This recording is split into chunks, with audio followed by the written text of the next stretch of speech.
It's on here now. The goalkeeper's beaten, and South Africa have done Gabriel Mataun.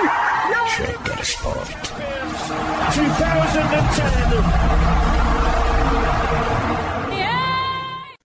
ሰላም ጤና ይስጥልን እንደምናላችሁ የተከበራችሁና የተወደዳችሁ የሸገር ስፖርት ዊዝ አበበ ግደይ የዩቲዩብ ቻናል ቤተሰቦቻችን በያላችሁበት እጅግ አስደሳች ጊዜን እያሳለፋችሁ እንደሆነ ተስፋ እናደርጋለን። መልካሙን ሁሉም ለናንተ እንመኛለን። ታዲያ ይህንን ሸገር ስፖርት ዊዝ አበበ ግደይ የሚለውን የዩቲዩብ ቻናላችንን ሰብስክራይብ አድርጉት፣ የደውል ምልክቱን ተጫኑትና አዳዲስ ፕሮግራሞችን ስንለቅ መልእክት ይድረሳችሁ። ላይክ በማድረግ እንዲሁም ደግሞ ሊንኩን ለሌሎች በማጋራት በተከታዮች ቁጥር እንድንበዛ የምንሰራቸው ፕሮግራሞችም ብዙ ሰዎች ጋር እንዲደርስ የምታደርጉትን ጥረት አጠናክራችሁ ቀጥሉ እንላለን። እስካሁን ላደረጋችሁልን ድጋፍ፣ እገዛ እና እኛን ለማንቃት ለሄዳችሁት ርቀት በሙሉ ምስጋናችን ትልቅ ነው። በጣም እጅግ በጣም አድርገን እናመሰግናለን። ትናንት በዩሮፓ ሊግ ማንቸስተር ዩናይትድ በድምሩ 7-1 ምሽቱን ደግሞ 4-1 በሆነ ውጤት አትሌቲክ ቢልባኦን አሸንፎ ለፍጻሜ ማለፉን አረጋግጧል። 12 ቀናት በኋላም ደግሞ የዩሮፓ ሊጉ የዋንጫ ጨዋታ ይደረጋል። በአትሌቲክ ቢልባኦ ሜዳ ሴንት ማሜስ ላይ ነው ጨዋታው የሚደረገው። ስለዚህ የማንቸስተር ዩናይትድ የፍጻሜ ተፋላሚነት የተረጋገጠበት መንገድ ምን ይመስላል እናያለን። ከዛ በተጨማሪ የማንቸስተር ዩናይትድ የፍጻሜ ተፋላሚ የሆነው ዘንድሮ ራሱን ማንቸስተር ዩናይትድን በሶስት አጋጣሚዎች አግኝቶ ሶስቱንም ያሸነፈው ቶተንሃም ነው። ቶተንሃም ትላንት 2-0 በሆነ ውጤት አሸንፏል። በድምሩ 5-1 በሆነ ውጤት ቦዶ ግሊምትን ስለረታ እሱም ለፍጻሜ ደርሷል። የሚናደዱ እንዳሉ አውቃለሁ ይላሉ የቶተንሃም አሰልጣኝ አንጂ ፖስቴኮግሉ። የሚናደዱ እንዳሉ አውቃለሁ፣ ይሄ ነገር ቅሬታ የፈጠረባቸው እንዳሉ አውቃለሁ፣ ነገር ግን ዝም ብሎ መጓዝ ነው የሳቸው ሐሳብ። ማንን ሊያበሽቁበት ለማን እንደሆነ መልእክቱ ሳንጠረጥር የቀረን አይመስለኝም። ለማንኛውም ማንቸስተር ዩናይትድ ከቶተንሃም የሚያደርጉት ጨዋታ ከ12 ቀናት በኋላ ይደረጋል። ሳንት ማሜስ ላይ ነው የሚደረገው። በጣም በጉጉት የሚጠበቅ ጨዋታ ነው። በሊግ ያላቸው ቦታ ቶተንሃም ሆትስፐርስና ማንቸስተር ዩናይትድ በሚቀጥለው የውድድር ዓመት በየትኛውም የአውሮፓ የክለቦች ውድድር ላይ የሚያስገባቸው አይደለም። ሁለቱም አይኖሩበትም፣ ሁለቱም የሉበትም እንል ነበረ በሊጉ ቢሆን። አሁን ግን ከሁለት አንዳቸው የአውሮፓ ቻምፒዮንስ ሊግ ተፋላሚ ይሆናሉ። ልክ እንደ ሊቨርፑል እንደ አርሰናል እና እስከ 5ኛ ደረጃ እንደሚይዙና እንደሚያጠናቀቁ የፕሪሚየር ሊጉ ጎበዞች። እነሱ በሊጋቸው ጎበዝ ባይሆንም በዩሮፓ ሊግ በሚያስመዘግቡት ውጤት አውሮፓ ቻምፒዮንስ ሊግ ላይ በቀጥታ ተሳታፊ ይሆናሉ። ይሄንን ነው ቬንገር ይቅር እያሉ ያሉት። ይሄንን ነው አንጂ ፖስቴኮግሉ ለምን ይቅር ምን ነው ዘንድሮ ብለው ደግሞ እየመለሱ የሚገኙት። እስከ ዛሬ ድረስ የት ነበራችሁ? ልክ አሁን እኛ እዚህ ደረጃ ላይ መድረሳችንን ስናውቅ እናንተም ይሄንን ስትረዱ አሁን ድንገት መጣችሁና ግን ዩሮፓ ሊግ አሸንፎ ቻምፒዮንስ ሊግ መግባት ልክ ነውን ብላችሁ ጠየቃችሁ ይላሉ። ያው ለቬንገር ነው መልሱ፣ የአንጂ ፖስቴኮግሉ መልስ።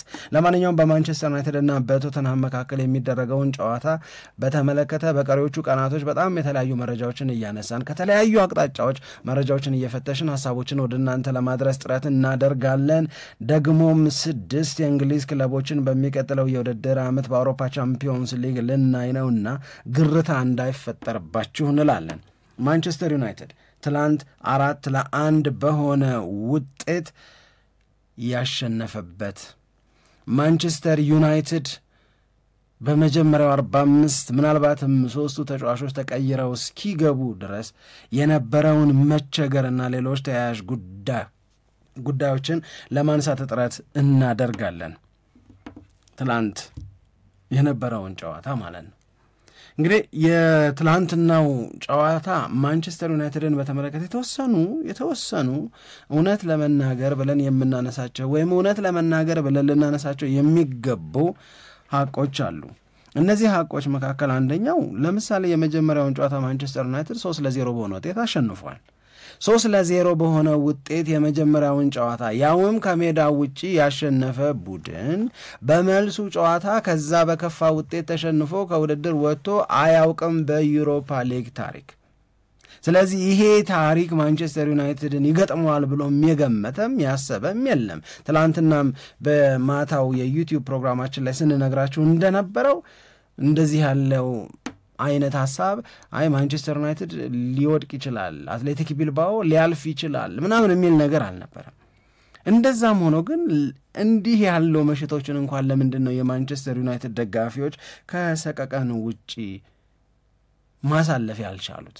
ለምንድን ነው ማንቸስተር ዩናይትድ የማንቸስተር ዩናይትድ ደጋፊዎችን በፍጹም እና በበዛ ነጻነት ጨዋታውን እንዲያደርጉ እንዲከታተሉ የሚያደርግ ፐርፎርማንስ ከዚህ በላይ የሚያረጋጋ ከዚህ በላይ ልበሙሉ የሚያደርግ ረጋ ብለው ዘና ብለው ተጫውተው ብልጫ ወስደው አትሌቲክ ቢልባኦን አሳምነው አሸንፈው ወደ ዋንጫ ማለፋቸውን ለማረጋገጥ ለምን በመጀመሪያዎቹ 45 ደቂቃዎች ለምን በመጀመሪያዎቹ 67 ደቂቃዎች ላይ ማንቸስተር ዩናይትዶች ተቸገሩ? ለምን አቃታቸው? ለምን ተረበሹና ደጋፊዎቻቸውን ረበሿቸው? ለምን በኦልድ ትራፎርድ ከማንቸስተር ዩናይትድ ደጋፊዎች በላይ የአትሌቲክ ቢልባኦ ደጋፊዎች ደምቀው እንዲታዩ ሆኑ? ይሄ በተወሰነ ደረጃ ያለፉት የማንቸስተር ዩናይትድ የተከማቹ ችግሮች ያሳደሩት ተጽዕኖ እንደሆነ ለመረዳት የሚያቀት ለመረዳት የሚከብድ አይመስልም። በተለይ አትሌቲክ ቢልባኦ ጎሉን ካገባ በኋላና በድምሩ 3-1 ከሆኑ በኋላ ማንቸስተር ዩናይትድ ላይ ተጨማሪ ጎል ከገባ እኮ ከዛ በኋላ አንድ ጎል ቀረው እኮ ምናምን አይነት ሀሳብ ውስጥ ደጋፊዎቹ እንዲገቡ ሆኖ ነበር። በጣም ብዙ ነገሮቻቸው የማንቸስተር ዩናይትድ ተጫዋቾች የመረበሽ ረጋ ለማለት የመቸገር እንደዚሁም ደግሞ በትክክል ለጓደኞቻቸው ለማቀበል በትክክል ለጓደኞቻቸው ለመስጠት የሚያስቧቸውን ነገሮች እንኳን በትክክል ለመፈጸም የተቸገሩበት ሆኖ አየነውና አይ ቲንክ that was wrong። ልክ አልነበረም። ግን ደግሞም ሶስቱ ተጫዋቾች ወጥተው ሶስቱ ተጫዋቾች ተቀይረው ከገቡ በኋላ ደግሞ የሚያምረው ማንቸስተር ዩናይትድ መጣ። በቃ ነገሮችን ማረጋጋት የሚችል ብልጫ መውሰድ የሚችል ሻይን ማድረግ የሚችል ያንን ለማየት የተሰበሰቡ ሰዎች የሚገባቸውን ነገር እንዲያዩ ያደረገው ማንቸስተር ዩናይትድ ከተጫዋቾቹ ለውጥ በኋላ ነው የመጣው። ያ ለውጥ ከመደረጉ በፊት ግን ተለውጠው ከወጡ ተጫዋቾች በተለይ ደግሞ አሌሃንድሮ ጋርናቾ ለማንቸስተር ዩናይትድ ደጋፊዎች እንግዲህ አለመረጋጋትን ከፈጠሩ ተጫዋቾች መካከል አንዱ እሱ ይመስለኛል። ምን አይነት ተጫዋች እንደሆነ ለመናገር እውነት አቅም ያሳጣል። አንዳንዴ ስለ ራሱ የሚሰማው ስሜትና እሱ በተግባር ሜዳ ላይ ማድረግ የሚችለው ነገር መካከል ሰፊ ልዩነት ያለበት ተጫዋች ነው። ስለ ራሱ የሚሰማው ነገር ኪንግ እንደሆነ ነው አድርጎ የሚያስበው። ግን ያንን ከግብ ጠባቂ ጋር ተገናኝቶ ያላገባውን ጎል ከዛም ቀደም ብሎ ያባከነውን የግብ ዕድል ወደ ጎልነት ቀይሮ ቢሆን ኖሮ እኮ ይሄ ቀን ስለሱ ታሪክ የሚነገርበት ይሄ ቀን አሌሃንድሮ ጋርናቾ ብሎ እኮ በበጎ የሚነሳበት ይሆን ነበርና አሌሃንድሮ ጋርናቾ ብዙ ነገሩ ስህተት የሆነ ተጫዋች ነው ብዬ ነው የማምነው። እና ከዛ በኋላ ግን ለሜሰን ማውንት ከዚህ ሁሉ ጊዜ በኋላ በኦልድ ትራፎርድ ለመጀመሪያ ጊዜ ጎል ሲያገባ ያየ ነው። አማድ ዲያሎ ምን ያህል ለማንቸስተር ዩናይትድ ደጋፊዎች በቃ ምን ያህል ተናፋቂ ተጫዋች እንደሆነ ያየንበት ነው። እና የሉክ ሻው የአማድ ዲያሎ እና የሜሰን ማውንት ተቀይሮ መግባት የማንቸስተር ዩናይትድን ቴክኒካል ስኪል በጨዋታው ቀሪ ደቂቃዎች ላይ በጣም ከፍ ያደረገ የቡድኑን ምጣኔ ከፍ ያደረገ በአትሌቲክ ቢልባኦ ላይ ብልጫ የወሰዱበት በጣም ረጋ ብለው በጣም ዘና ብለው በጣም በሚያምርና ኦልድ ትራፎርድን በጣም ያደመቀ ምሽት የሰጡበት አጋጣሚ ሆኗል ነው እኔ የምለውና አይ ዶንት ኖ አሌሃንድሮ ጋርናቾን በተመለከተ ግን አድማጮች ቢናገሩት ነው የበለጠ ደስ የሚለኝ። እኔም ደስ ይለኛል። በጣም ከፍተኛ ብስጭት ይሰማቸዋል ብዬ ነው ማስበው የማንቸስተር ዩናይትድ ደጋፊዎች። ምክንያቱም አሌሃንድሮ ጋርናቾ አሁን የትላንትናውን እንኳን እንደው ልክ ነው ለማለት ሳይሆን ግን ማንቸስተር ዩናይትድ በአብዛኛው የዋንጫ ተፋላሚ መሆኑ የተረጋገጠበት ጨዋታ ላይ ስለሆነ ያሳጣው ነገር ጋርናቾ ያንን ጎል ባለማስቆጠሩ ለራሱ ያሳጣው ነገር እንዳለ ሆኖ ግን ማንቸስተር ዩናይትድ ከማለፍ ወደ ኋላ ሌላ አይችልም የሚል ሐሳብ ልትይዝ ትችላለህ። ያው ዝም ብሎ ኤክስኪውዝ ለመስጠት ነው ይሄ። ግን ሌሎች በጣም ወሳኝ የሚባሉ የማንቸስተር ዩናይትድ ጨዋታዎች ላይ አሌሃንድሮ ጋርናቾ ተመሳሳይ ነገር እኮ አድርጓል። ከዚህም በፊት እኛ በፕሮግራማችን ላይ በተደጋጋሚ ያነሳነው ነው። ጨዋታውን የተከታተሉ አድማጮቻችንም የሚያስታውሱት ይመስለኛል። ወሳኝ በሚባሉ የማንቸስተር ዩናይትድ ጨዋታዎች ላይ ተመሳሳይ አጋጣሚዎችን እያገኘ ወደ ጎልነት ሳይቀየር የቀየረበት አጋጣሚ በጣም ብዙ ነው። በዛ ላይ ደግሞ ውሳኔዎቹ ሁሉ ጊዜ የሚያስተቹ ናቸው። ራሱ ቢጠቀመው ጥሩ የሆነውን ኳስ ለቡድን ጓደኞቹ በመስጠት ያበላሸዋል። እንደገና ደግሞ ለቡድን ጓደኞቹ መስጠት ያለበትን ኳስ ራሱ ለመጠቀም ይሞክርና ብዙ ብልሽት ይፈጥራል። ይሄ በጋርናቾ ላይ በተደጋጋሚ ያየ ነው። እየታረመ ያልመጣ እየባሰ የመጣ ችግር ሆኖ ተመልክተነዋልና የትላንትናው ምንም ያን ያክል ጋርናቾ ብዙ ማሰብም ብዙ ጥበብም አይጠይቀውም። በቃ ከበረኛው ጋር ነው የተገናኘው። ስለዚህ ወደ ጎል ለመቀየር በጣም ቀላል የሆነ አጋጣሚ ነበር የተፈጠረለት፣ ግን ያንን ማድረግ አልቻለም። እንዳልኩት ግን ቅድም በሌሎችም በማንቸስተር ዩናይትድ ወሳኝ ጨዋታዎች ላይ ያደረጋቸው ነገሮችም የበለጠ ስሜት የሚጎዱ ናቸው እና በጋርናቾ ላይ አድማጮቻችን ምን እንደሚሰማቸው ቢነግሩን ጥሩ ነው። አብዛኞቹ ከዛ በኋላ የሚወጡ የማንቸስተር ዩናይትድ ደጋፊዎች አስተያየቶችንም ሳይ በጣም ቶሎ ከማንቸስተር ዩናይትድ ጋር መለየት አለበት ይህ ተጫዋች የሚል ሀሳብ አላቸው። ይሄኛው አንደኛው የሚነሳው ነገር ምንድን ነው? ጋርናቾ እየተሻሻለ አይደለም የተመለከት ነው። ችግሩ የበለጠ እየባሰ ነው የመጣውን የሆነ ችግር ተጫዋች ይኖርበታል፣ ግን ያንን ችግር ለማሻሻልና ለመቅረፍ የራሱን የሆነ ጥረት ያደርጋል እና ደግሞ ትንሽ እድገትም ያሳያል እዛ ላይ የሚሰራ ከሆነ። እዛ ላይ ግን ጋርናቾ እየሰራ እንዳልሆነ የተመለከትንበት ነው እና እንደገና በዚህ ሁኔታ ከማንቸስተር ዩናይትድ ጋር የሚቀጥል ከሆነ የበለጠ ዋጋውም የሚወርድበት እድል ሊፈጠር ይችላል፣ ፈላጊ ክለቦችንም ሊያጣ ይችላል የሚልም ስጋት ያላቸው የማንቸስተር ዩናይትድ ደጋፊዎችን ተመልክቻለሁ። እንደውም እዚህ ጋር ትዝ ያለኝ መሐመድ ሳላህ የሰጠው አስተያየት ነበር። መሐመድ ሳላህ ከሊቨርፑል ጋር ልክ እንደቆየ ኮንትራቱን እንዳራዘመ ከተማርኳቸው ነገሮች መካከል አንደኛው በእግር ኳስ ህይወት ላይ ሌትሊን የተማረው እሱም በእርግጥ ግን ከተማርኳቸው ነገሮች መካከል አንደኛው የራስ ምርጥ መሆን ብቻ ለቡድን ፋይዳው በጣም ትንሽ ነው። ራስን መረዳት ብቻ የራስን ችሎታ ማወቅ ብቻ ለቡድን በጣም ትልቅ አስተዋጽኦ አለው፣ ግን ፋይዳው ሌሎች አብረው የሚጫወቱ ተጫዋቾችንም ችሎታና እውቀት አብሮ መረዳት ያስፈልጋል ብሏል። በዚህ የውድድር ዓመት መሐመድ ሳላህ በፊት የሚተችበትን ሰልፊሽ ነው የሚባለውን ነገር የቀየረ ይመስለኛል። እኔ ለቡድን ጓደኞቹ በደንብ ነው ኳስ የሚሰጠው። ከዚህ በፊት ከማኔ ጋራ ሲጋጩበት የነበረውን ነገርም አስታውሳለሁ። መሐመድ ሳላህ በጣም ራስ ወዳድ ተጫዋች ነው፣ ለራሱ ብቻ ነው የሚያገኛቸውን ኳሶች የሚጠቀመው ብሎ ይተቸው ነበር። ሌሎች ሰዎችም ይህንን አስተያየት ይቀበላሉ እና እሱ የተናገረው ነገር የቡድን ጓደኞች ምን እንደሚፈልጉ ምን እንደሚመቻቸው ስረዳ እና ያንን ነገርም ደግሞ እነሱ እንዲጠቀሙበት ሳደርግ ሊቨርፑል ለተሻለ ስኬት የደረሰበትን መንገድ አስታውሳለሁ እና አንድ ተጫዋች ራሱ ጎበዝ መሆኑ አንድ ነገር ሆኖ ግን አብሮት የሚጫወቱ ተጫዋቾቹን መረዳትና ለቡድን የሚጠቅመውን ነገር ደግሞ ማድረግ አለበት። ያ ነው ለተሻለ ስኬት የሚያበቃው የሚል አስተያየት ሲሰጥ ነበረ። ጋርናቾም ጊዜው ሳያልፍ በዚህ ቢማር ጥሩ ነው ብዬ ነው የማስበው። ግን የመማር ምልክት የመማር ፍንጭ እየሰጠ አለመሆኑ ነው አሌሃንድሮ ጋርናቾ ላይ ትችቱ እንዲበዛ ወይም የትችቱን መበርከት ልክ የሚያደርገው ብዬ ነው ማምነው ነው። ምክንያቱም አሁን መሐመድ ሳላህ ያለው ነገር አለ። ለምሳሌ ቲፒካል የምንላቸው እኮ ቲም ፕሌየርስ እኮ አሉ በአንድ ቡድን ውስጥ። ለምሳሌ በማንቸስተር ዩናይትድ ቤት ውስጥ ራሱን እናንሳ ብንል ወይን ሩኒ ልናነሳ እንችላለን። ሩኒ ምንም በቃ ለቡድኑ ለማን ዩናይትድ የማይከፍለው መስዋዕትነት የለም። በጣም ትልቅ የሚባል አገልጋይ ተጫዋች ነው።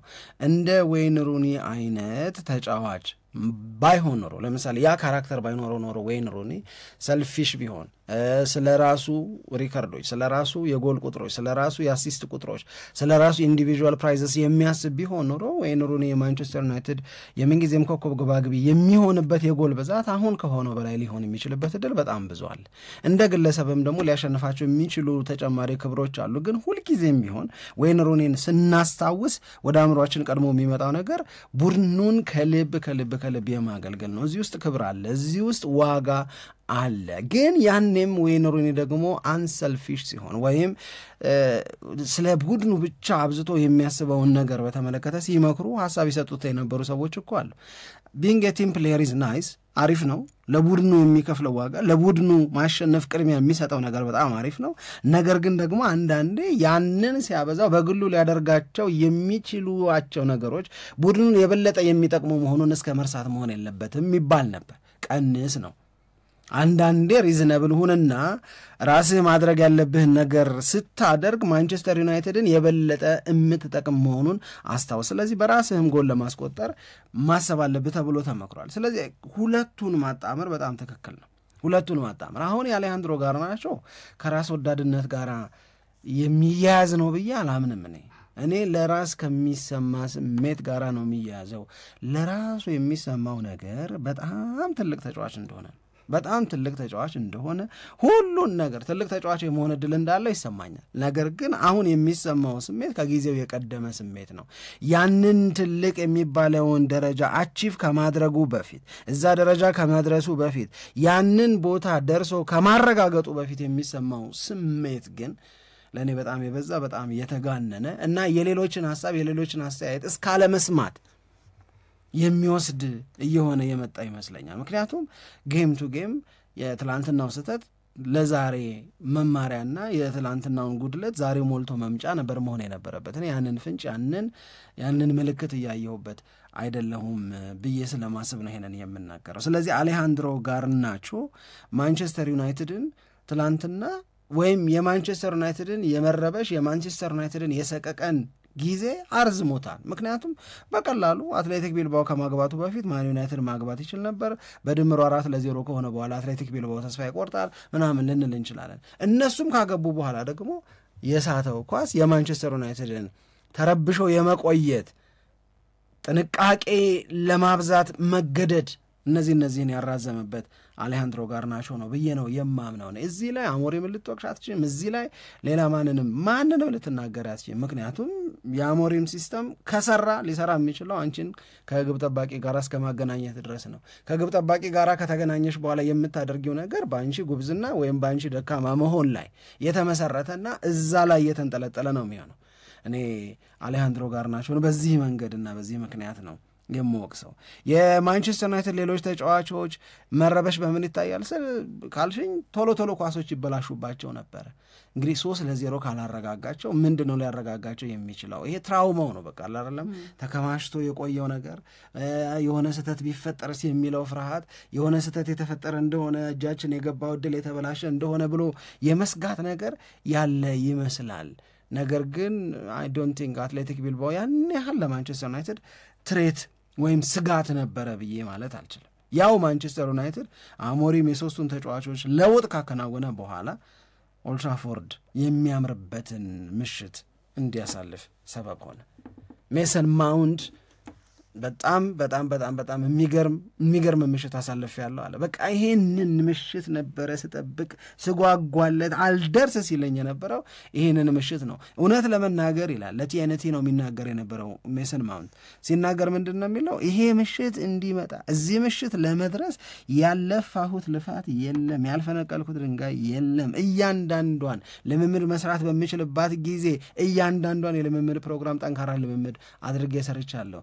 ጉዳት ካጋጠመ ፍራስትሬሽኑ አለ። አንዳንዴ በመጠበቅ ውስጥ የሚኖር ስሜት አለ አይደለም፣ ለራስ ፖዚቲቭ ምክንያት ለመስጠት መፈተን። እነዚህን ሁሉ አልፌ እዚህ ምሽት ላይ ደርሼ በዛሬው ምሽት ላይ ማድረግ የቻልኩትን ነገር ለማንቸስተር ዩናይትድ ማድረግ እጅግ በጣም የሚያስደስት ነው። ለዚህ ነው ይህንን ምሽት ስናፍቅ የነበረው እና የናፈቅኩት ምሽት ላይ ስለደረስኩ በጣም ደስ ብሎኛል የሚል መልእክቱን አስተላልፈዋል። አሞሪም እውነት ቆንጆ መልእክት ነው ከጨዋታው በኋላ እሱም የተናገረው ለዚህ የማንቸስተር ዩናይትድ ደጋፊ። በነገራችን ላይ ትላንት ኦልድ ትራፎርድ በጣም ውብ ነበር፣ በጣም ደስ ይል ነበረ። ጨዋታው ከመጀመሩ በፊት የተለኳኮሱት ነገሮች ነበሩ። በጨዋታው ሂደት ላይ የማንቸስተር ዩናይትድ ተጫዋቾች ደጋፊዎቹ የተዘጋጁበትን ያህል መስጠት ባለመቻላቸው መጠነኛ መረጋጋት የሚመስል ነገር ነበረ። ጎሎቹ መግባት ከጀመሩ በኋላ ግን በቃ ቴክ ሚ ሆም የሚለውን ዜማ ያዜሙ ግሎሪ ማን ዩናይትድ እያሉ ኦልድ ትራፎርድ በጣም ውብ ነበረና ኦልድ ትራፎርድ ያምር ነበር አለ ሜሰን ማውንት። በጣም ያምር ነበር። በቃ ይህንን ምሽት እጅግ አድርጌ ስናፍቀው ነበር አለ እና ደጋፊዎቹ በእያንዳንዱ ሞመንት በከፍታውን በዝቅታውን ወቅት አብረውን ስለነበሩ ለነሱ ምስጋናውን ማቅረብ እፈልጋለሁ አለ። አሞሪም ደግሞ የተናገረው ነገር በቃ በትንሹ እኮ ለዚህ ውብ ደጋፊ ልናደርግለት የምንችለው ነገር ለድጋፉ ተስፋ ላለመቁረጡ እኛን በየጊዜው ለማበርታቱ በትንሹ ልንሰጠው የምንችለው ነገር ይሄንን ድል ነው እና ይሄንን ድል ለዚህ ማንቸስተር ዩናይትድ ደጋፊ መስጠት በመቻላችን በጣም በጣም ደስ ብሎኛል የሚል አስተያየትን ሰጥቷል። ግን አምስትረስ ዶረዲ ብሏል። በቃ የፍጻሜው ጨዋታ ቀድሞ ገና ከናካው ነው እያስጨነቀኝ ነው ስለሱ እያሰብኩ ነው የሚል ሀሳብ ነው እየሰጠ ያለው። ማናሸንፍ ከሆነ ነቲንግ ማሸነፍ በጣም ለማንቸስተር ዩናይትድ አስፈላጊ ነገር ብቻ ነው። ከዚህ በፊትም በፕሮግራማችን ስናነሳ እንደነበረው ግን ጨዋታው ገና ከወዲሁ በተለይም በእንግሊዝ ሁለት ክለቦች መካከል የሚደረግ የዋንጫ ጨዋታ ስለሆነ በብዙ አቅጣጫ ነው እየታየ የሚገኘው። አንድ እሱ ነው። ሁለተኛው ደግሞ ማንቸስተር ዩናይትድ ቅድም በመግቢያችን ላይ እንዳነሳ ነው ቶትናም በዚህ የውድድር ዓመት 3 ጊዜ አሸንፎታል እና ለአራተኛ ተከታታይ ጊዜ በቶትናም መሸነፍ ለማንቸስተር ዩናይትድ በጣም በጣም ከባድ ሁኔታ ነው የሚፈጥረው እና እሱን ለብቻው እናንሳው።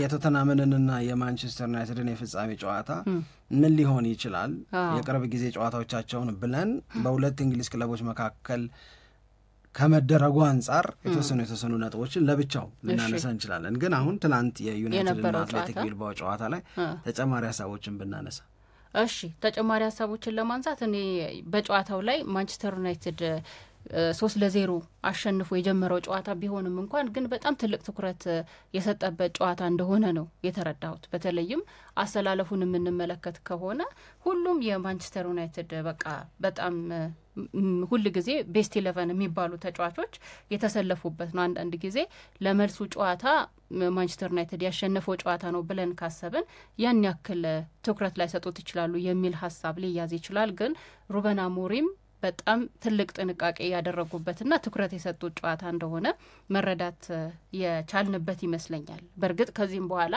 ማንቸስተር ዩናይትድ ከዚህ ጨዋታ በላይ ከፍ ያለ ጨዋታ አለው ብሎ ለመናገርም አይቻልም። ይሄኛው ወሳኝ ጨዋታ ነበር። ግን ጨዋታው ሲጀመር እንዳልከው በማንቸስተር ዩናይትድ ተጫዋቾች በኩል የተወሰኑ አለመረጋጋቶች የተመለከትንበት ነው። በቢልባኦ ተጫዋቾች በኩል ደግሞ በቃ የምናጣው ነገር የለም፣ ስለዚህ የምንችለውን ነገር በሙሉ መሞከር አለብን የሚል ትልቅ አቋም የያዙበት ጨዋታ እንደሆነ አይተናል። ግን በቢልባኦ ተጫዋቾችና በማንቸስተር ዩናይትድ ተጫዋቾች መካከልም ደግሞ ያለው ልዩነት የታየበት ይመስለኛል። ዝም ብሎ የሞተርተር አይነት ነገር ነው በአብዛኛው በቢልባኦ ተጫዋቾች ላይ የተመለከት ነው። ጥሩ እንቅስቃሴ ያደርጋሉ፣ ግን ያንን ያደረጉትን እንቅስቃሴ ወደ ውጤት ለመቀየርና ለማሳመር የተወሰነ ክፍተት፣ ጉድለት እንዳለ ያየንበት ጨዋታ ይመስለኛል። እኔም ሳስበው ጎሉም ከተቆጠረ በኋላ ማንቸስተር ዩናይትድ የበለጠ መነቃቃት ሊታይበት ይችላል የሚል ሀሳብ ነበረኝ። ምክንያቱም 3-0 የነበረው ጨዋታ 3-1 ሆነ። ያ 3-1 የሆነው ጨዋታ እንደገና ተጨማሪ ክስተቶች ካሉ ማንቸስተር ዩናይትድ ተረጋግቶ ጨዋታው ላይ መታየት ካልቻለ ተጨማሪ ጎሎች ሊገቡ ይችላሉ። እንደውም በገባው ጎል ላይም ትችቶች አስተናግደዋል ሆና ነው። ከዛ በኋላም ጥሩ ሙከራዎች ተደርገውባቸዋል። ጥሩ ሙከራዎች ተደርገዋል። በግቡ ቋሚ ለትንሽ የወጣው ኳስ እሱ ገብቶ ቢሆን ኖሮ ብዙ ታሪክ ይቀየር ነበር። ከባድ ታሪክ ይቀየር ነበር። አሁንም እሱን አይቻለሁ። ግን በገባው ጎል ላይም ደግሞ በ31ኛው ደቂቃ ኦናና የተቸበትም ነበር። ነክቶታል፣ ኳሱን የነካው ኳስ ነው፣ ስለዚህ መያዝ የሚችለው አይነት ነገር ነው የሚል አንዳንድ አስተያየቶች ነበሩ።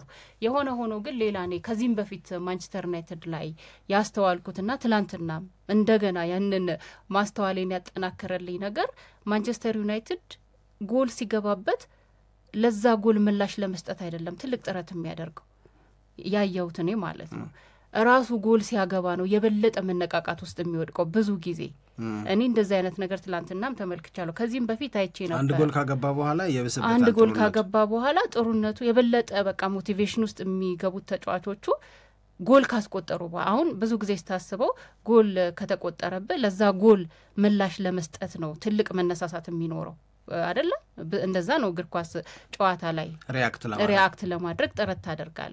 ከዛ በላይ ግን እነሱ የመጀመሪያውን ጎል እስከሚያስቆጥሩ ድረስ ብዙ የተለወጠ ነገር አልነበር። የቢልባኦ ተጫዋቾች ናቸው የተሻሉ ሙከራዎችንም እንቅስቃሴዎችንም ሲያደርጉ የነበረው። ግን ልክ ቅያሬው ከመጣ በኋላ ሜሰን ማውንትም ተቀይሮ ገብቶ በ72ኛው ደቂቃ ጎል ካስቆጠረ በኋላ እንደገና የማንቸስተር ዩናይትድ ተጫዋቾች ሌላ የተለየ መነቃቃት ውስጥ ገቡ። ከዛ እኮ በጣም ቶሎ ነው ጎሎቹ የተቆጠሩት እና ይሄ ነገር ብዙ ጊዜ አስተውሏለሁ እኔ አይተው ከሆነ አንተ ማንቸስተር ዩናይትድ ይሄኛውን ነገር አስተውለው ከሆነ ወይንም ደግሞ ምክንያት ነው ብለን የምታስበው ነገር ካለ ብናወራበትም ጥሩ አሁን ለትላንትናው ጨዋታ ስፔሲፊክ ሪዝን ነው ብዬ የምወስደው ነገር አለኝ ግን ሁለት ነገሮች ላይ ነው አሁን አንቺ ካነሳሻቸው ነገሮች ሁለቱ ላይ የበለጠ አስተያየት መስጠት ፈልጋለሁ አንደኛው ላይናፑ ለጨዋታ የተሰጠውን ትኩረት ያሳያል የሚለውን አስተያየቶች የሚሰጡ ሰዎች አሉ እኔም አይቼዋለሁ እሱን ግን ይህንን ጨዋታ ትኩረት እንደሰጠውማ እኮ ለፕሪሚየር ሊጉ በቀየራቸው ባላሰለፋቸው ተጫዋቾች አየን አይደል እንዴ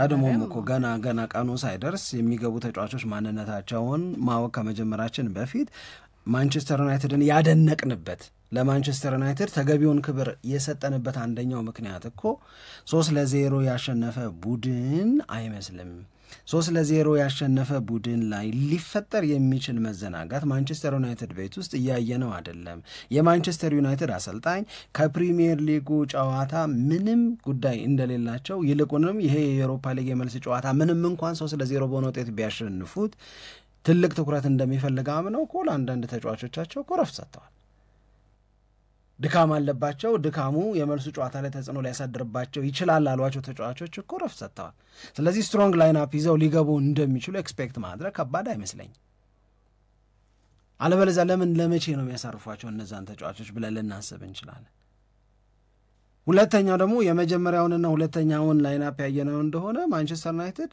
ቢልባውን በሜዳው 3-0 ሲያሸንፍ የነበረውን ቡድን ነው እንዳለ ይዘው የገቡት ስለዚህ ያው ቡድን ያንኑ ስራ ይሰራልኛል ብሎ በማመን በመተማመን ያንን አድርገዋል ስለዚህ ጠንካራ ዝግጅት ተደርጓል ጠንካራ ወይም ከፍ ያለ ትኩረት ተሰጥቶታል ይሄ አሁንም ለአሞሪምና ለማንቸስተር ዩናይትድ ክሬዲት የሚያሰጥ በበጎ የሚያስነሳ ነው የኔ እይታ ነው ይሄ ስለዚህ 3-0 ስላሸነፉ ምንም አይመጣም አይነት ስሜት ውስጥ ማንቸስተር ዩናይትድ በየትኛውም ደቂቃ በየትኛውም አጋጣሚ አልነበረም ፕሮፌሽናሊ ነው ትሪት ያደረጉት ያ ደግሞ ለነሱ ነው ክሬዲቱ ብዬ ነው ማምነው ኢቭን 3-0 ማሸነፋቸውን ባያወቁ በኋላም እኮ የአሞሪም ማስተያየት የነበረው ነገር ታስታውሽ ከሆነ ስናነሳው ነበር የማንቸስተር ዩናይትድ ተጫዋቾች ራስን ለማዘናጋት ራስን ጫና ውስጥ ምናምን የሚባል ነገር የለም የሚያዘናጋ ነገር አይደለም መዘናጋት የሚያስብ የማንቸስተር ዩናይትድ ተጫዋች ካለ የመጀመሪያው 20 ደቂቃ እንዴት እንደነበረ ያስታውሳል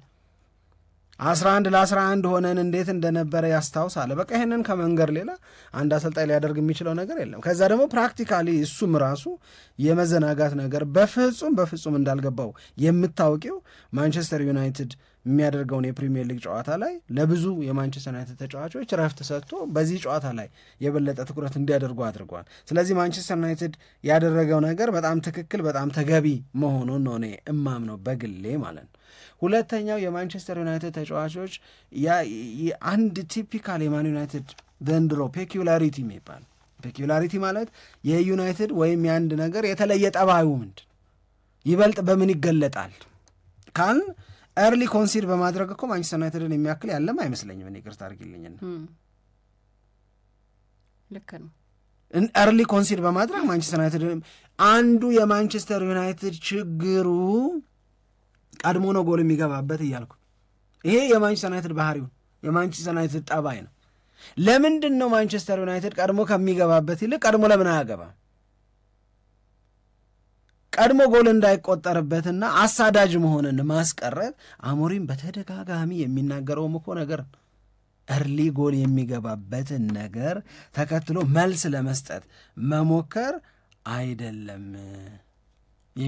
የሚበጀው አግብቶ መርቶ እዛ ላይ ከቻልሽ ጨምረሽ ካልሆነ ውጤት ማስጠበቅ ነው ማንቸስተር ዩናይትድ ግን ተቃራኒውን ነው የሚያደርገው ይሄ እንግዲህ ቡድኑን በመስራት ሂደት ላይ ወይ በመሰራት ሂደት ላይ ያለ ቡድን ስለሆነ ነው ምናምን ልንል እንችላለን ስለዚህ አዲስ ነገር አይደለም የመጀመሪያው ትላንትና የሚሆነው አዲስ ነገር አይደለም ማንቸስተር ዩናይትድ ቀድሞ ጎል ገባበት ትላንትና በዘንድሮ የውድድር ዓመት በአብዛኞቹ የውድድር አይነቶች ማንቸስተር ዩናይትድ ቀድሞ ጎል ገብቶበታል ይሄ የዩናይትድ የተለየ ጠባዩ ነው የማይጠቅም ጠባይ ነው ግን የማይረዳ ማንም የማይፈልገው ጠባይ ራሱ አሞሪም የማይፈልገው ዩናይትድም አይች ያለችኝ ምናምን ብሎ በመኩራራት የሚያነሳው አይደለም ችግሬ ብሎ ነው የሚጠቅሰው ስለዚህ ማንቸስተር ዩናይትድ ጎል ከገባበት በኋላ ሪአክት ማድረግ ላይ ያነሳሽው ነጥብ በጣም ትክክል ነገር ግን ለምን ሪያክት እንዳላደረገ ወይም ሪያክት ለማድረግ ለምን እንዳልፈጠነ ግን እኔ ዝም ብሎ የገባኝ ነገር አለ።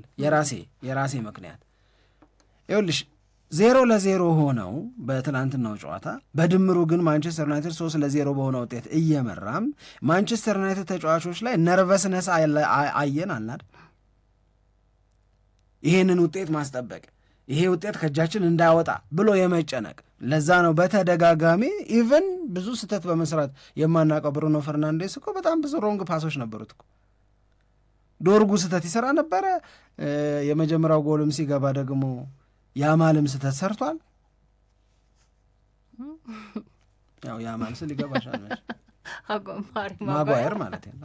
አዎ እኮ እውነቴን ነው። እነዚህ ሁሉ ስህተት ሰርተዋል። ስህተቶች ይሰሩ ነበርና ሮንግ ፓሶች ነበሯቸው እና የአትሌቲክ ቢልባኦ ተጫዋቾች በጣም ቶሎ የማንቸስተር ዩናይትድ ተጫዋቾች በመሳሳታቸው ቶሎ ኳሶችን ያገኙ ነበረ። እውነት ለመናገር አትሌቲክ ቢልባኦ አደገኛ አልነበረም። አትሌቲክ ቢልባኦን በግድ አደገኛ ያደረገው የማንቸስተር ዩናይትድ ተጫዋቾች በተደጋጋሚ ይሰሯቸው የነበሩት ስህተቶች ናቸው። ኳስ ካገኘሽማ አደገኛ ነች። ኳስ የሚያገኙት ደግሞ በማንቸስተር ዩናይትድ ፋይናል ሰርድ ላይ ራሱ የማንቸስተር ዩናይትድ የመከላከል ቦታ ላይ ነው። በማንቸስተር ዩናይትድ ፔናልቲ ኤሪያ ውስጥ ነው ስህተቶች የሚሰሩ የነበረው። የግብ ክልል አካባቢ የማንቸስተር ዩናይትድ ሀፍ ላይ ነው ስህተቶች ይሰሩ የነበሩት። ያንን ካገኘሽ የሆነ ነገር ማድረግ ቅድም አንቺ ምን ብለሽ ነው የገለጽሽው? ሞተርተር ነው ምናምን ያልሽ። ያቺ ሞተርተር የመጣችው በአብዛኛው የማንቸስተር ዩናይትድ ተጫዋቾች ስፔሻሊ ፈርስት ሃፍ ላይ ተደጋጋሚ የሆኑ ስህተቶችን ሲሰሩ ነበር። ዶርጉ ትላንት ለኔ ትንሽ ተመችቶ የነበረ ግን እሱም ስህተት አልባ አልነበረ። በኋላ ሁለት ግራኞችን በቀኝ መስመር በኩል ሲያስገባ ነገሩ የበለጠ አማረ፣ የበለጠ አሪፍ ሆነ እንጂ ይሄ አዲስ ነገር አይደለም። የመጀመሪያው የማንቸስተር ዩናይትድ ቀድሞ ጎል መግባት፣ ሁለተኛው ጎል ሳይገባበትም በፊት መጠንቀቅ፣ መፍራት፣ ውጤት ለማስጠበቅ መጨነቅ፣ እነዚህ ነገሮች ከነበሩ ጎል ሲገባብሽ እኮ ይብስብሻል። ምክንያቱም 3-0 ላይ ፈሪ ከነበርሽ 3-0 ላይ ስጋት ከነበረሽ 3-1 ላይ ስጋትሽ ይጨምራል እንጂ ስጋት ድሮፕ አያረግ። ለምን ታዲያ 72ኛው ደቂቃ ላይ ሜሰን ማውንት ጎል ካገባ በኋላ ለምን ማንቸስተር ዩናይትድ ያንን መልክ ያዘ?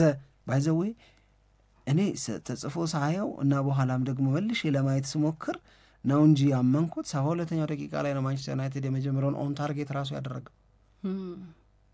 ዜር ፈርስት ኦን ታርጌት ሙከራ እኮ ነው ጎል የሆነው 72 ደቂቃ በኦልድ ትራፎርድ እየተጫወተች ደጋፊ ያን ሁሉ ነገር አድርጎ እየጠበቀሽ ምናምን ሲሆን ልክ 72ኛው ደቂቃ ላይ ግን ሜሰን ማውንት ጎል ካገባ በኋላ ከዚህ በኋላ 18 ደቂቃ እየቀረ 3 ጎል አያገባም በእርግጠኝነት አትሌቲክ ቢልባኦ ተዝናኖት መጣ ማለት ነው። ነገሩ ያለቀው ያኔ ነው። ሪላክስ አደረግሽ።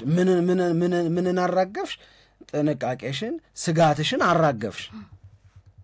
በዛ ላይ ግን ቀድም ያልኳቸው ተጫዋቾች ተጽዕኖ በጣም ትልቅ ነው። የስጋት መራገፍ፣ የጥንቃቄ መተው ወይም ጥንቃቄ መቀነስ ማንቸስተር ዩናይትድን ውብ አደረገው፣ ማንቸስተር ዩናይትድን ውጤታማ አደረገው። የሚያምረውን ማንቸስተር ዩናይትድን እንደገና አየነው የምንለው በሁለት ምክንያቶች ነው። አንድ ቅድም ባልነው መንገድ ስጋት፣ ጥንቃቄ ማራገፍ በመቻል ነው። ሁለተኛው ግን የሶስቱ ተጫዋቾች ቴክኒካል ነገር ቡድን ውስጥ መጨመሩ በጣም ትልቅ አስተዋጽኦ አለው። ሜሰን ማውንት እኔ እንጃ አሁን እኔ አማድ ያለውን ምን ብለሽ ነው የምትገልጪው? አሁን አማድ ያለው ብዬ ጋርናቾ ልል ነው ማለት እኔ ከብደኛል። ፕሬሲንጉ በጣም ይገርማል፣ ቴክኒካል ነገሩ በጣም ይገርማል። የማንቸስተር ዩናይትድ አሁን እንትናም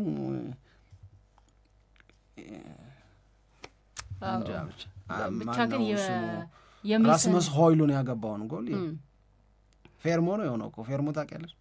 ጆተኒ ጨዋታ ላይ ፌርሞ አይቻልም ፌርሞ ይቻላል ምናምን የሚባል መግጨት ነው በቃ። ሌላ ምንም ቆመ መገጨው ገባ።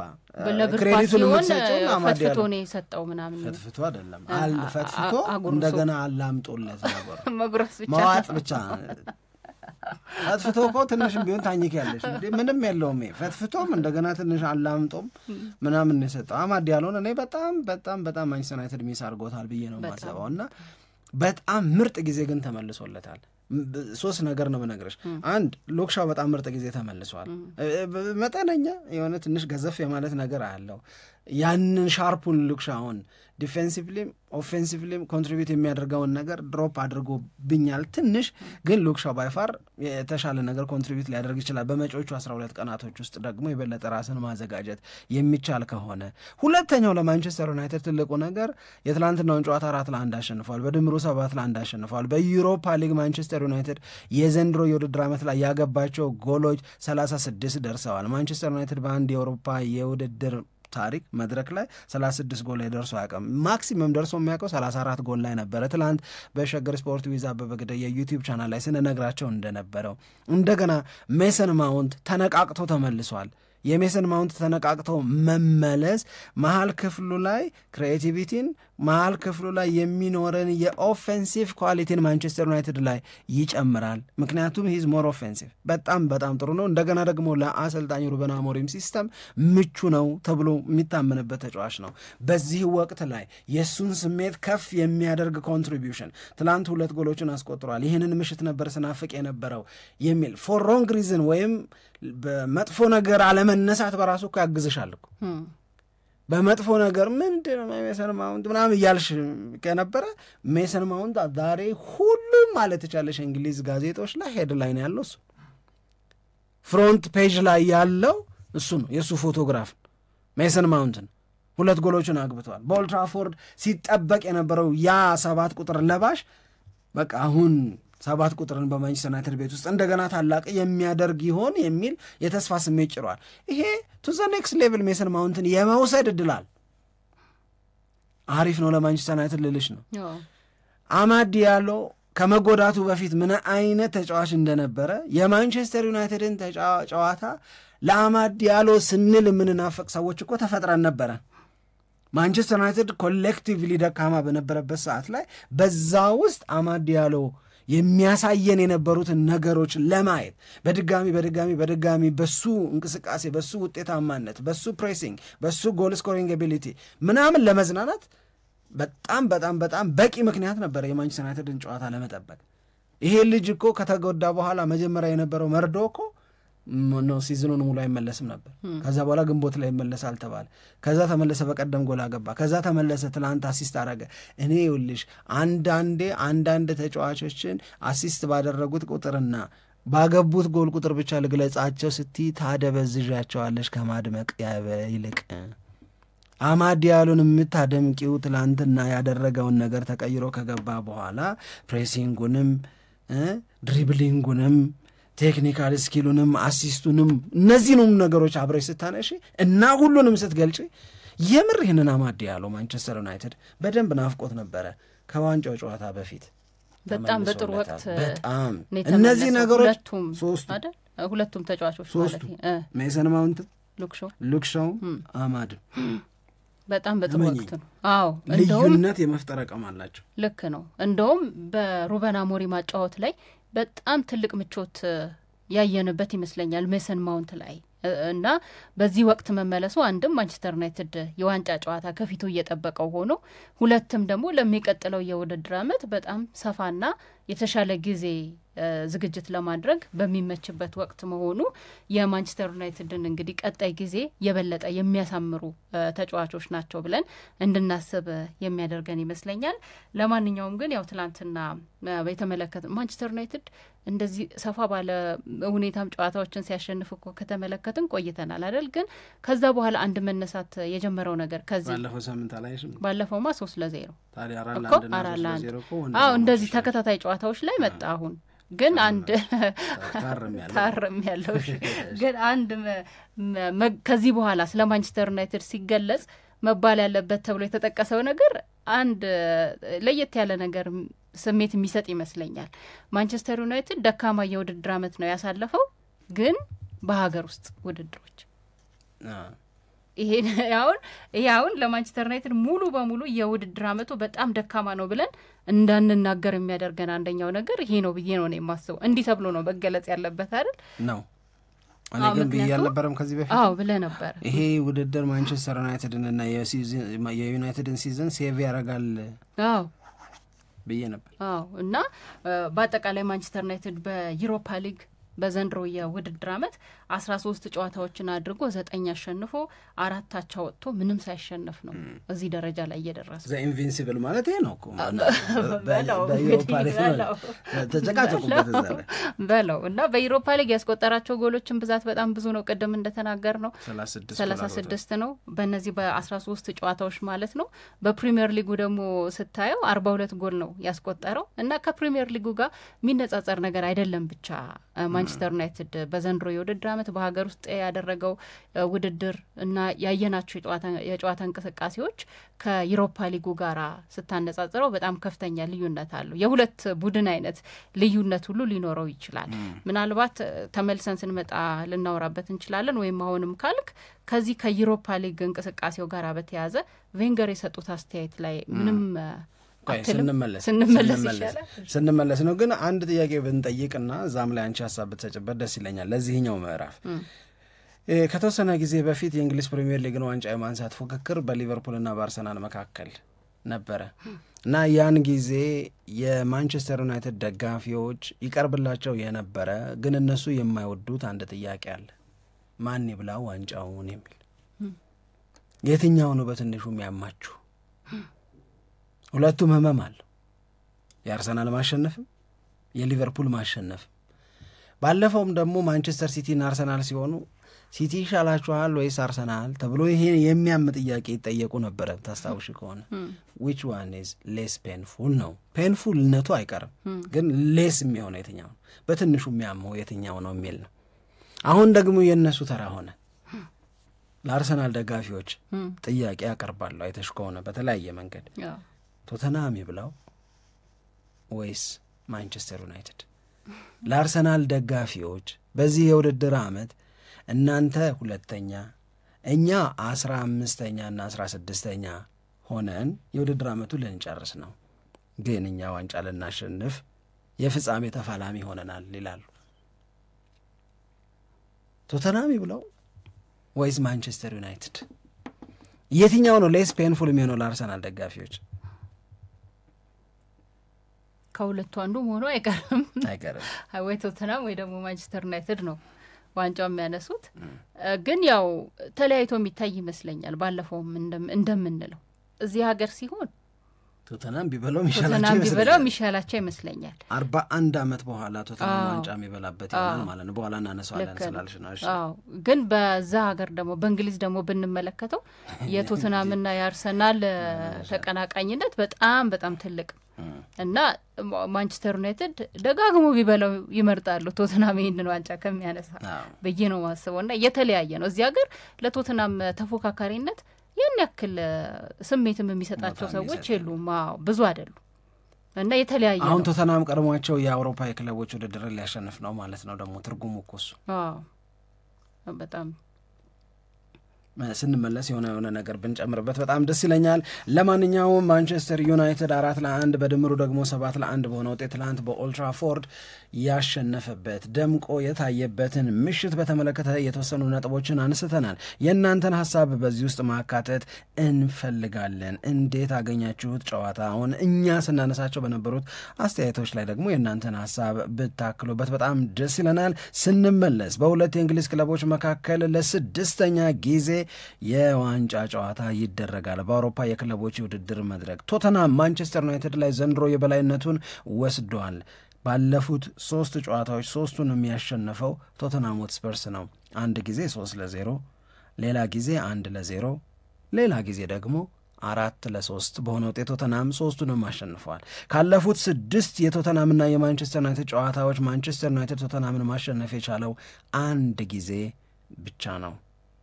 ቶተንሃም ከማንቸስተር ዩናይትድ የዩሮፓ ሊግ የ2024-25 የዋንጫ ጨዋታ ከሁለት አንዳቸው ዋንጫ ይበላሉ ብቻ ሳይሆን ከሁለት አንዳቸው ዋንጫም በልተው ብርም ተሸልመው በቻምፒዮንስ ሊግ ይገባሉ። ማን ነው የዚህ ታላቅ ውጤት ባለቤት የሚሆነው የሚለው ሁላችንንም ያጓጓል። ይሄ ጉጉታችን መልስ የሚያገኘው ከ12 ቀናት በኋላ ነው። ትላንት በማንቸስተር ዩናይትድ በተሸነፈው በአትሌቲክ ቢልባኦ ሜዳ በጣም በጣም የሚናፈቅ የሚጓጓለት ቀን ነው ለቶተንሃምም ለማንቸስተር ዩናይትድም የሊግ ብሽቀታቸውን የሚወጡበት የሚበቀሉበት ታላቅ ቀን። አስተያየቶቻችሁን ላኩልን፣ ደግሞ ተመልሰን እንመጣለን። በያላችሁበት መልካም ዕለተ ዓርብ ይሁንላችሁ እንላለን። ኢትዮጵያ ለዘለዓለም ትኖር።